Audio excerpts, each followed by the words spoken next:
Hello everyone, my name is Brendan Snyder. Thank you so much for joining me and welcome to another episode of New Music Finds, number 63.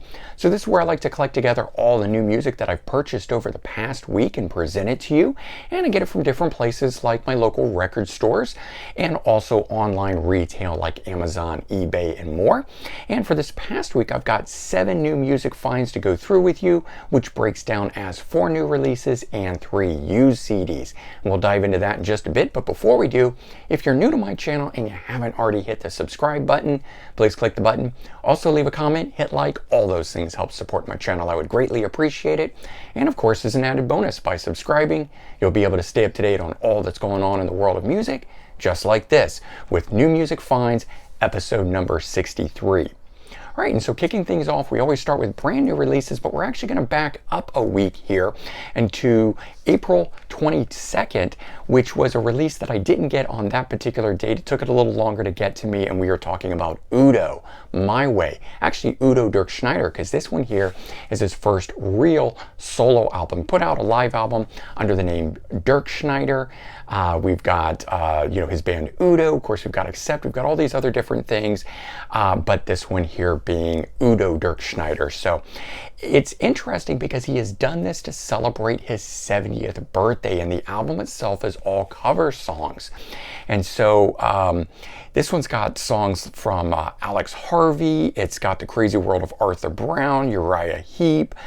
There's a Tina Turner song on here, Rainbow, Sweet, Motorhead, Led Zeppelin, Billy Squier. It just goes on and on. But I have to say, the single that they released, which is the Queen song, We Will Rock You, and he does a really great metal version of it, but it's the guitar soloing in that song that really sells it. In fact, it's across the board.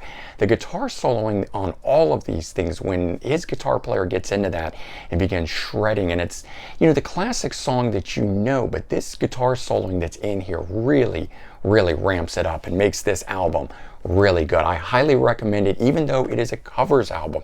If you're not a big fan of those, give this one a try. Check this one out. You might be surprised. All right, now moving on to the ones that just came out this past Friday on April 29th. There are 3 of them, and I picked up starting with Ted Nugent, Detroit Muscle. So this one here has really surprised me. I've not been that into Ted Nugent's most recent albums. I feel like he'd kind of moved away from that sound that he had from the 70s and even through the 80s there. But I have to say that this one here, and while not going back to that sound, I'm not saying this album here is anywhere like that sort of stuff. For whatever reason, this album clicked with me, and I really have enjoyed it. It's definitely still that newer style stuff, but there's on past albums, there was always several tracks that I just really couldn't get into, whereas this one here from start to finish, I really like. And I think there's far better production on this one too than his last couple albums. So, if that's been something that has been bothering you as well, again, maybe this one here is worth you checking out. And so this one here, it's got the 2 other guys that play with him in the lineup. I'll pull this out real quick and just give you the heads up on it. It's Greg Smith on bass and Jason Heartless on drums. So good album though, do recommend it. The single that had come off of it, Come and Take It, I do think is really good. I warmed up to it far more than when it first came out. So, but that is indicative of the rest of the album. So check that out. Okay, next one is Ann Wilson, Fierce Bliss, her 3rd solo album from the Heart front woman. And again, if you think the artwork on this is very cool, that is because it is done by Roger Dean, the guy that does the artwork for Yes and a number of other bands, but predominantly that's where he became famous for doing the artwork. So he did it here with Ann Wilson, and that one in and of itself just made me really intrigued by the album. But I have to say, while I hadn't been too into her previous 2 solo albums, this one here really jumped out at me and grabbed me. And opening track Greed, which was also the first single off of it, is a good heavy rocker in the vein of Heart style songs. She wrote that, so not a cover, because she does do a lot of cover songs on both this album as well as the 2 previous solo albums. But the previous albums had cover songs that sort of seemed too much tied to the original band that did it and makes it hard to do the cover of, which she tried to do. This one here has some cover songs, but they're lesser known, and it's, you know, she's able to make them her own kind of a thing, and so they blend in with the songs that she wrote. Now, this one here is not a heavy rockin' album all the way through, but there's enough rockin' tracks on that in and around the rest of the other slower tracks that has made me really enjoy this. But of course, what it has really done more than anything else is make me want Heart to get back together and record an album. Now, it is rumored, and even she's the one providing that rumor, that there may well be a brand new Heart album in 2023 celebrating their anniversary and them getting back on the road for the 50th anniversary and all of that. So hopefully that will happen. We will have that to look forward to, but of course we'll have to wait and see. We'll just have to cross our fingers in the meantime and see where we go with all of that. All right, and the other brand new release that came out that was also a kind of a surprise for me, Thunder Dopamine, brand new album, double album, 16 tracks. Cover of this made me think this was going to be something I would not be into, this more modernized style of an album cover as opposed to the cool one that they did from their previous album a year ago. And I have to say the first song on here, let me see what it's called. I think it's called like Western Sky or The Western Sky. It's a very heavy sort of down-tuned sound that made me think not going to be into this. Now, the vocals on it are very much what you know and love from Thunder. And so when those vocals came on, it was fine. It definitely had the feel of a Thunder song simply because of that. But every song thereafter is in the sort of what has become the classic sound of Thunder over so many years. Even though it doesn't really originate from the first two albums, it is that sound we know and love from Thunder. So the rest of the two albums that are in here, very good. So if you didn't care for that song particularly much, kind of the way I was, the rest of this is very good. Now, what I did find kind of interesting is that the first disc seems to be the more heavy rockin' songs, and the second disc seems to be the more slower songs. I don't know if that was intentional and how it was broken up, but that's just sort of how I read and feel the two albums.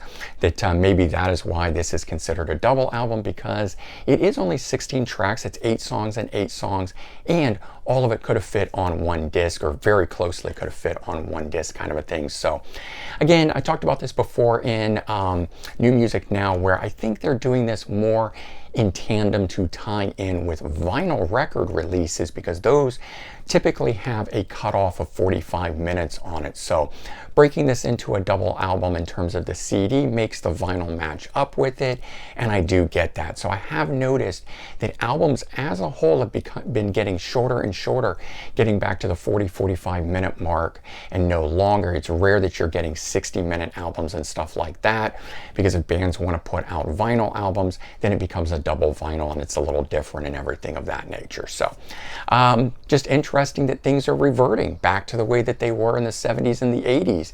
Here we are in the 2020s, and vinyl is causing album recording times and lengths and things of that nature to do that. So very interesting. All right, then I made a foray into one of my local record stores, Bookoff. I hit that one up a lot because of the sheer madness amount of CDs that place has. I love going to it. And as I mentioned on Monday's What's That You're Listening To, I'd gotten into Huey Lewis, so I wanted to specifically go and check for Huey Lewis there. And I did find a couple albums. One of them ended up having some water damage and stuff, so I chose not to pick it up. But I did get the one I went for, which is the 4th studio album, and so glad to pick this up. This one here I didn't realize had been so successful for him. I was always kind of on the cursory listening to just the hits and stuff like that. Never picked up any of his albums back in the day. So this one here itself went all the way to #1 on the Billboard 200 album chart when it came out in 86, I should say. Scored 5 top 10 Billboard hits, including 2 #1 hits, including the songs Jacob's Ladder, which is the song that repeats step by step over and over and over in it. And I always knew the song as that. I thought that was the title of it until this. So finding out that the song itself is not actually called Step by Step, called Jacob's Ladder. So it's been a way with a number of these that I thought song titles were one thing, and so when I would flip over and look at greatest hits and stuff like that by Huey Lewis, I didn't think I knew that many songs, but it turns out I actually knew far more than the song titles would reveal to me. And then another one that went to #1 off of this album here, 4, was called Stuck With You. So 2 #1 hits, 5 top 10 hits, pretty amazing. I think the thing ultimately sold 3 million copies, so a very successful album for him. Now, I didn't know that I was doing this at the time, but I picked up another album from 1986, and somebody I've been listening to a lot recently, Eddie Money, Can't Hold Back, 6 studio albums. So now I had already owned this album, and you'd seen it in previous What's That You're Listening To episodes, because I had one of these paper editions. It's the 5 CD thing like this that they come in the paper sleeves, and so this one was part of it, but they don't have the booklet or anything like that. And so as I can find them for very inexpensive, $5, I will go ahead and replace it with the jewel case. I like having the booklets and that sort of stuff with it, and for me at least, the jewel case just holds that memory for me. That's how I started getting CDs. I love those far more than the digipacks, the cardboard cases, ebooks, whatever it is. I will always prefer a jewel case, and so I will pick up these collections this way because there's a number of albums that I can't get any other way, or couldn't at the time. A lot of those have been reissued by Rock Candy Records, but they weren't available when I went looking for them at the time, so I picked that up. And so that's why sometimes I'll go back and do that. So I found one of those, and that made me very happy.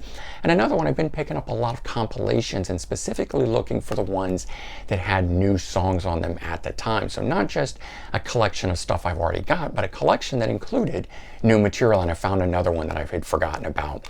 Tears for Fears, Tears Roll Down, Greatest Hits, 1982 to 1992.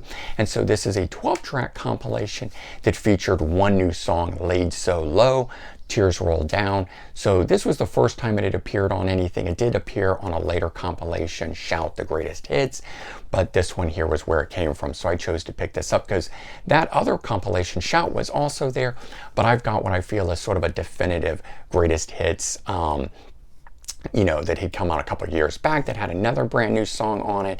So adding this one to get that into the collection, and also just a nice succinct 12-track compilation where every song, even including the song Laid So Low, because that one was pretty successful for them in 1992, is basically a hit on the album. And so it's one of those ones that's just kind of bang, bang, bang, one right after the other. The hit songs are there, and so really, really enjoyed that. Anyway, there you go. That is 16 new music finds 7 new music finds from this past week that I picked up there. And this is part of episode number 63, so hopefully you've enjoyed this. And I will leave a link to my trip to Bookoff, the Let's Go to the Record Store episode number 11, where I went there, and you can check that out if you haven't already. And certainly if you've enjoyed this video, consider sharing it out on social media. I would greatly appreciate it. And take care. Have a great one, and I'll talk to you all real soon. Bye-bye, everyone.